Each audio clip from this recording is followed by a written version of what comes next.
निकाल पाहून चेहऱ्यावर आलेला हा आनंद एकट्याचा नाही, तर जी आपल्याला हाताला धरून शिकवते आज तिलाही ते यश मिळालंय, तेही आपल्या सोबत, याचा आनंद जास्त आहे। हे मायलेक 12वी परीक्षेत उत्तीर्ण झाले, तेही सोबत अभ्यास करून। गीता पासी आणि मुलगा आर्यन पासी या दोघांनी यंदा 12वीची परीक्षा दिली। गीता यांनी तब्बल 28 वर्षांनंतर आपली शिक्षणाची इच्छा पूर्ण केली। इच्छा तिथे मार्ग असं म्हटलं जातं। गीता यांनी ते खरं करून दाखवलंय। 1997 मध्ये गीता यांनी शिक्षण सोडलं, पण शिकण्याची इच्छा मात्र कायम होती। गीता यांनी आपली हीच शिकण्याची इच्छा इतक्या वर्षांनी आता पूर्ण केली। आधी 10वी आणि आता 12वी दोन्ही परीक्षा गीता यांनी आपला मुलगा आर्यन सोबत अभ्यास करत पास केल्या। गीता यांनी घर सांभाळत, नोकरी करत, स्वतः अभ्यास करत मुलाचाही अभ्यास घेतला। 12वी परीक्षेत गीता यांना मिळालेलं हे यश अधिक खास आहे असं म्हणावं लागेल। 12वी पास करताना भरपूर अवघड होता माझ्यासाठी। ते 28 वर्ष झाले।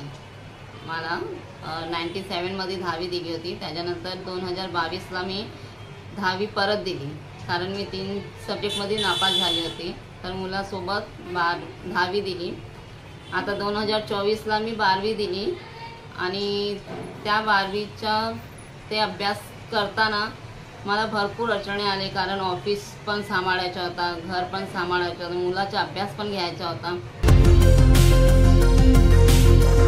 आर्यननं 12वी परीक्षेत चांगलं यश मिळवलंय, पण सोबत आई असल्यानं त्याचा पास होण्याचा आनंद द्विगुणित झाला असल्याचं आर्यन सांगतो। या वयात आईनं मिळवलेलं यश मोठं असून यामुळे आपल्याला आईचा अभिमान वाटतो असं आर्यन सांगतो। मी आणि माझी आई 12वीच्या परीक्षात पास झालो आणि मला पण खूप अभिमान आहे की माझी आई माझ्यासोबत पास झाली। त्या एजमध्ये माझा पर्सेंटेज 52% आले आहे आणि माझी आईचे 53%। आणि मला पण खूप अभिमान वाटतोय की माझी आई या एजमध्ये पास झाली आणि घरच्या कामकाज करून, ऑफिसच्या काम आणि माझा अभ्यास घेऊन ती स्वतःचा अभ्यास केली आणि पास झाली। मुलगा सोबत नसता तर हे यश मिळालं नसतं असं गीता सांगतात। त्यांच्या या जिद्दीसाठी पतीसह घरातल्यांनीही मदत केल्याचं गीता यांनी सांगितलं। तर माझ्या नवऱ्याला आणि मुलाला देणार मी, कारण या दोघांची सोबत हे लोक होते माझ्या, म्हणून मी एवढा पुढे गेली।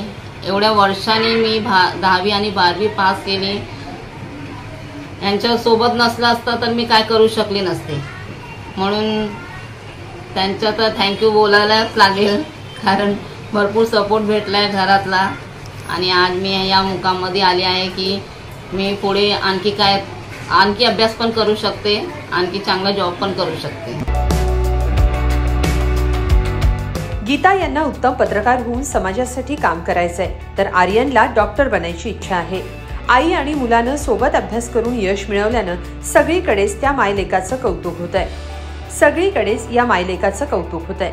काहीतरी करण्याची जिद्द बाळगून चिकाटीनं यश खेचून आणता येतं, हे गीता यांनी दाखवून दिलंय।